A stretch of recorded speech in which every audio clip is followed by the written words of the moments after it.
Si tu veux des crédits FIFA 17, va chez GoFaQuance, le site le moins cher du marché et utilise le code BizBiz pour avoir 5% de réduction. Salut à tous, c'est BizBiz. Alors aujourd'hui l'épisode 169 du Zap Image. Comme d'habitude je vous mets des images de foot, d'actualité ou des images anciennes. On en parle un peu et c'est parti. Donc pour commencer, un anniversaire. Donc c'est Sami Khedira aujourd'hui qui fête ses 30 ans. Donc l'ancien joueur du Real Madrid. Actuellement il est à la Juventus. Donc voilà, bon anniversaire bien sûr à lui. En plus il a marqué dimanche soir face à Naples. Ensuite on va parler de Maxwell Cornet. Donc choisi la sélection de la Côte d'Ivoire. Donc c'est le joueur de l'Olympique Lyonnais. Donc il a le choix entre la France et la Côte d'Ivoire. Bon après la France c'est vrai qu'il a fait, il a joué beaucoup avec les équipes jeunes, hein, que ce soit U17, U19, U20 et tout. Et maintenant voilà, il va jouer actuellement maintenant avec surtout les seniors A de la Côte d'Ivoire. Parce que j'ai vu une interview de lui où il a joué voilà, la Coupe du Monde en 2018 en Russie. Et je pense qu'il a beaucoup plus de chances de jouer avec la Côte d'Ivoire qu'avec l'équipe de France. Ensuite on va parler de Mario Gomez, inscrit un triplé en 7 minutes. Donc c'était samedi les gars, c'était Bayer Leverkusen face à Wolfsburg. Donc le Bayer Leverkusen gagnait 2-0. Et Mario Gomez nous a, on peut dire, a claqué un triplé en 7 minutes. Donc 80-83, 87e minute. Donc il gagnait 3-2. Puis après voilà, ils ont régalisé bien sûr le Bayer Leverkusen. Donc ça fait 3 partout. Mais voilà, 3 buts en 7 minutes les gars, ça reste quand même très rare. Ensuite on va ouvrir la page Mercato. Donc on va parler du Dybala. Souhaiterait quitter la Juventus pour le Real Madrid ou le Barça. Il aurait demandé à son agent de s'approcher des deux clubs. Donc voilà, peut-être l'année prochaine Dybala va changer de championnat de Serie A. Il va passer dans la Ligue espagnole.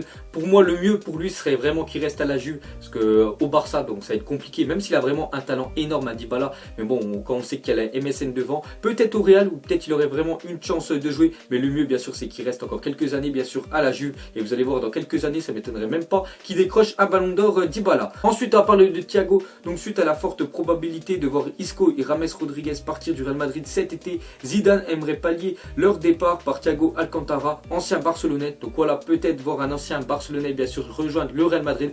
Donc après ça m'étonnerait aussi énormément que quand même le Bayern laisse partir de Thiago, parce qu'il fait vraiment une année vraiment monstrueuse avec bien sûr avec le Bayern Munich. Plus vraiment il est très bon pour moi, c'est vraiment un joueur sous-coté. Bah après avec le foot, hein, comme j'ai dit les gars, on sait jamais. Voilà, un transfert il peut se faire vraiment très rapidement du moment qu'il y a de l'argent. Voilà, les clubs hein, bien sûr ils lâchent les joueurs. Donc peut-être un Thiago l'année prochaine au Real. Ensuite les gars, on continue avec le PSG, ouvert les discussions avec Alexis Sanchez. Donc Chelsea en a fait sa priorité aussi. Arsenal demandera 50 millions minimum. Donc 50 millions minimum pour Alexis Sanchez. Je trouve vraiment que c'est donné, parce que Alexis Sanchez les gars, vraiment très bon joueur. En plus pour moi c'est on peut dire c'est pratiquement le meilleur joueur d'Arsenal cette saison. Je pense qu'il serait pas là, Arsenal il serait pas dans les 5 premiers de la première ligue, il serait au moins vers la 7-8e place. Donc Alexis Sanchez lui il a dit hein, qu'il voulait partir gagner des titres. Donc peut-être à Chelsea ou peut-être au PSG. Moi je préférerais bien sûr qu'il aille au PSG. Bref, on en reparlera un peu plus tard. Ensuite une déclaration de Kylian Mbappé. Il a dit Paris est un grand club, il est dans le top 6 mondial je pense. Et c'est un club attractif. Il a dit bien sûr, donc cette info là je l'ai pris sur Téléfoot. Donc voilà les gars, Kylian Mbappé, il faut pas oublier qu'il est quand même né en région parisienne. Donc voilà, ça lui ferait vraiment pas loin, comme ça il pourrait vraiment revoir sa famille s'il signerait au PSG. Mais bon après il faut bien sûr que Monaco le lâche. Et Monaco je les vois vraiment pas lâcher leur pépite. Ensuite on va parler de David Ospina, le deuxième gardien d'Arsenal.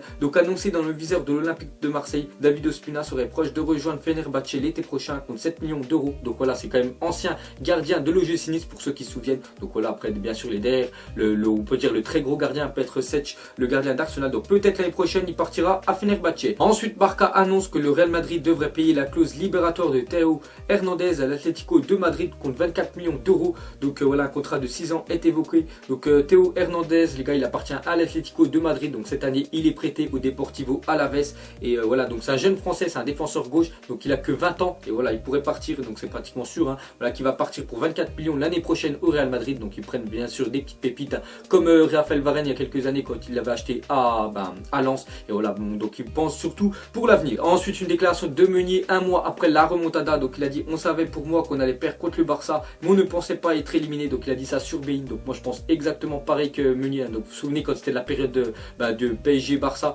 Donc même moi je pensais que le Barça bien sûr allait gagner, mais je pensais pas qu'ils allaient éliminer le PSG et ils l'ont fait quand même. Donc c'est vraiment genre, enfin je l'ai encore en travers bien sûr la gorge. Ensuite la France pourrait jouer la Copa América 2019. Les organisateurs ont invité 4 nations européennes pour faire un tournoi à ces équipes. Donc voilà une info, donc ce serait vraiment pas mal. Donc ce serait un an après la Coupe du Monde. Donc la Copa América c'est un peu comme l'Euro, mais bien sûr avec les équipes sud-américaines. Donc voilà, en 2019 ils vont inviter 4 nations européennes. Donc j'espère hein, qu'il y aura la France. Pour l'instant on ne sait pas c'est quelle nation. Dès que je le sais bien sûr je vous le dirai dans un Zap Image. Et sinon le Portugal étant invité à participer à la Copa América 2019, Cristiano Ronaldo pourrait remporter cette compétition avant Lionel Messi. Donc ce serait vraiment un truc de malade hein, quand même. Enfin on peut dire déjà qu'une équipe européenne gagne cette compétition là. Et surtout que ce soit le Portugal de Cristiano Ronaldo qui le gagne. on va dire en finale par exemple face à Lionel Messi, donc ce serait un truc de malade. Je pense que Lionel Messi il arrêterait tout, et bon déjà je sais même pas si en 2019 il sera encore dans la sélection argentine. Ensuite on continue avec Cristiano Ronaldo, donc en temps normal vers la période du mois de mars, donc il est souvent vers 40 à 50 buts, et actuellement il est juste à 21 unités, donc c'est pas beaucoup hein, comme j'ai dit les gars dans ces image. Ronaldo cette année il plante vraiment beaucoup moins que les années précédentes, peut-être hein, mais bien sûr c'est qui vieillit, voilà, il est plus au sommet de son art. Donc en revanche le Portugais réalise sa meilleure saison en sélection avec pas moins de 10 buts inscrits en seulement 5 matchs, donc voilà, on voit quand même qu'il est sur le déclin, mais ça va un petit peu mieux avec le Portugal. Mais avec le Real là, comme j'ai dit, il marque beaucoup moins de buts, mais il fait plus de passes D, voilà, il est plus collectif. Donc voilà, Cristiano Ronaldo, on va dire bien sûr ça reste toujours bien sûr un joueur énorme. Et pour finir avec Cristiano Ronaldo, donc il devra faire attention face à Leganés, s'il prend un jaune il ne jouera pas le derby du 8 avril, donc un samedi. Pour ceux qui ne savent pas, à 16h15 il y a Real Madrid face à l'Atlético de Madrid, mais demain aussi il y a un match important pour le Real hein, donc il se déplace à Leganés, donc à 21h30 hein, pour ceux qui veulent voir le match. Donc je pense à Zidane va vraiment le mettre en plaçant ou lui dire voilà tu vas mollo, sinon gros tu vas prendre un carton jaune et tu joueras pas samedi. Ensuite jeter un coup d'œil au match du jour, donc on voit qu'en France ce soir il y a la Coupe de France, on voit déjà que Monaco reçoit Lille à 21h, donc on va voir comment Monaco a réagi après on peut dire leur petite fessée qu'ils ont pris samedi soir. Sinon il y a de la première ligue ce soir, il y a de la Liga BBVA, il y a la Coupe italienne, Bundesliga, donc ça joue un peu partout en Europe. Ensuite regardez cette photo, donc il était une fois à Tottenham, donc on voit Gareth Bale, et pour moi bien sûr c'est perso le meilleur joueur du Real Madrid qui est Luka Modric. Il y en a plein qui me diront Cristiano Ronaldo, pour moi les gars c'est Luka Modric, c'est vraiment un aimant à ballon. S'il serait pas là, le Real Madrid on la tournerait pas aussi bien, et on sent voilà quand il est là et quand il n'est pas là, le Real ça n'a rien à voir. Mais voilà, c'est deux très gros joueurs et bien sûr jouaient à Tottenham il y a quelques années. Ensuite une déclaration de Cardinal, il a dit Balotelli, il me dit qu'il aimerait rester et qu'à Nice il y a toutes les conditions pour qu'il reste, donc ce serait vraiment bien hein, bien sûr qu'il reste à l'OGC Nice, c'est rien qu'il parte encore dans un gros club ou bien sûr qu'il aille cirer le banc, voilà, qu'il continue à Nice. En plus ils vont sûrement se qualifier pour la Ligue des Champions, enfin ils vont déjà passer les barrages, après on verra s'ils vont se qualifier, mais voilà j'espère qu'il va continuer. Il faut avouer quand même que cette année il fait quand même une bonne saison à l'OGC Nice. Ensuite on va parler de Lionel Messi a rencontré Santiago Garcés qu'il a photographié lors de la remontada du Barça face au PSG, donc cette photo là je pense tout le monde l'a vue, et quand même c'est l'une des photos qui a été plus likée en 2017 hein, bien sûr celle de Messi. Donc on voit quoi là, il a rencontré le gars qui l'a pris en photo, et donc il lui a offert un petit souvenir bien sûr, la photo donc il pourra mettre chez lui. Ensuite une déclaration d'Eden Hazard sur Messi, donc il a dit ce qu'il fait avec un ballon c'est fort, je ne pense pas être rassurant, je ne suis pas un artiste. Donc voilà ce qu'a dit hein, bien sûr Eden Hazard par rapport à Messi. Peut-être l'année prochaine voilà ils vont se confronter, parce que peut-être Eden Hazard devrait signer au Real Madrid l'année prochaine. Ensuite buteur ce week-end face au Deportivo Alaves, Karim Benzema, désormais inscrit au moins un but face à chaque équipe de Liga. Donc à chaque fois je donne des infos sur Benzema, à chaque fois c'est des infos positives hein, donc il continue, et voilà Benzema bien sûr il continue à faire sa route au Real, et donc maintenant on sait qu'il a inscrit un but contre chaque équipe de la Liga. Ensuite une déclaration de Thierry Henry sur Mesut Özil, il a dit cette saison il n'y arrive pas car il ne donne pas assez tous les jours, donc parfois il n'a pas le niveau pour Arsenal. Donc comme je l'ai dit les gars, Mesut Özil c'est soit tout ou soit rien, donc soit il va te faire un match de malade ou soit il va te faire vraiment un match de merde. Donc voilà, Thierry Henry est du même avis que moi, donc voilà c'est plutôt bien. Ensuite la maquette du stade Johan Cruyff destinée à l'équipe réserve et féminine du FC Barcelone, donc voilà où va jouer l'équipe B et l'équipe féminine. Donc voilà c'est un stade bien sûr déjà appelé Johan Cruyff hein, voilà l'ancienne légende même du Barça qui a été décédé je crois l'année dernière. Donc voilà la petite maquette du Barça. Ensuite on va parler de Ronaldo le Brésilien, donc regardez ses débuts au Real Madrid, donc à la 63e minute il était rentré en jeu, et 64e minute hein, donc une minute plus tard